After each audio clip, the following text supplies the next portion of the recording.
Hi dear students and welcome to my tutorial. In our today's tutorial we'll be learning about the NIO with English code number 202 chapter number 6, that is A Tiger Comes to Town part 2. So here we are learning about basically what happened last time. So a recap of the lesson that he had actually gone to in part 1 of story. A tiger comes to town and the tiger reached the school, entered the headmaster's room and spread himself on the floor to sleep. The teachers locked the room from outside and would not let the circus master go inside to bring the tiger out despite his repeated requests. Why do you think no one allowed him to go in the room? What happened next? The story continues in this lesson. Meanwhile, I awoke after a very good stretch of sleep and heard voices outside. I looked up and saw the headmaster cowering in the attic. I stretched myself and rode for no particular reason except that I felt alive.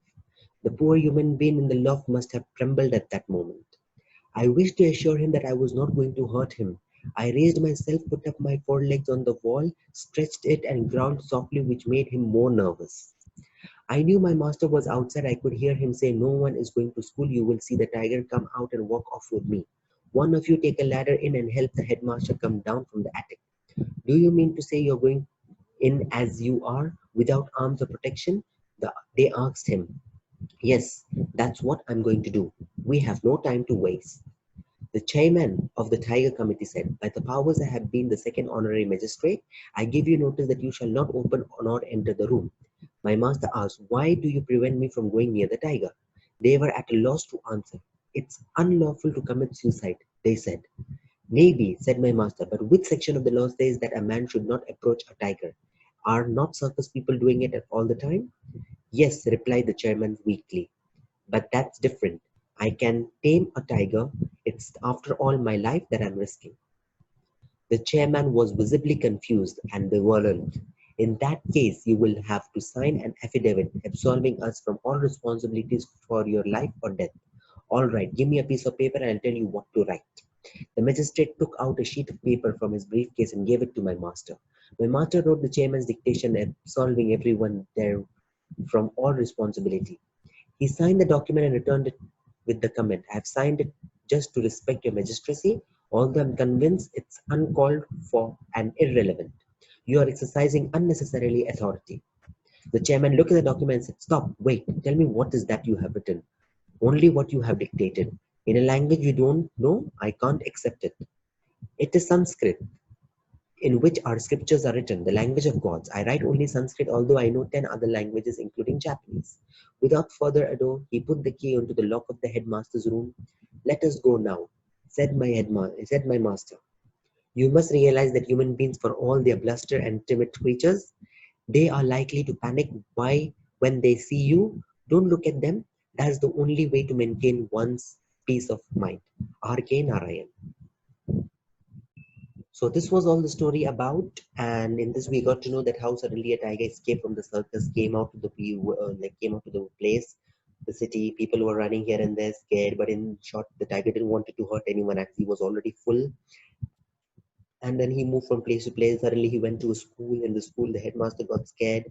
He just had a nice sleep there. In the next lesson, we learned that after the nap and everything, when the master of the tiger, who's the circus master, he came up, he was not allowed to go inside, and the magistrate was not allowing him to go in, thinking that he would risk his life. And then finally, after the dictation and everything, all the letter and affidavit was signed. Then it was all the way in Sanskrit. He was then allowed to go inside, and in short, the master said not to treat anyone as like that, and he went forward to take the hold of the tiger. So part one, we have an in-text question. 6.1, you can solve that. Then we have some new words. New words are just like grammatical again, just to make you aware of some grammar and some words from vocabulary, so that you could use it in your day-to-day life and also have a good hang of the language. Also help you to write your good essay. Same time, we have some normal exercises you can do if you want to. Answers are all at the back of the page. And again, you have an answer for 6.2 for you to do that. So you can also complete with this thing also. Then again, let us learn new words, 6.6. Then crosswords as a game, you can solve that. Match the following, some fill in the blanks, scramble words. Grammar, prefixes. So prefix is something which we learned last class. It's something which is added in the beginning of some words, like for example, circular. So we call it as co-circular because co. So this is group A is a list of all the words which are known as prefixes, like inter. So inter can be written over here. Okay, regular will can be written as irregular. Available can be written unavailable, and so on. You can just choose any of these things and join up and make words here.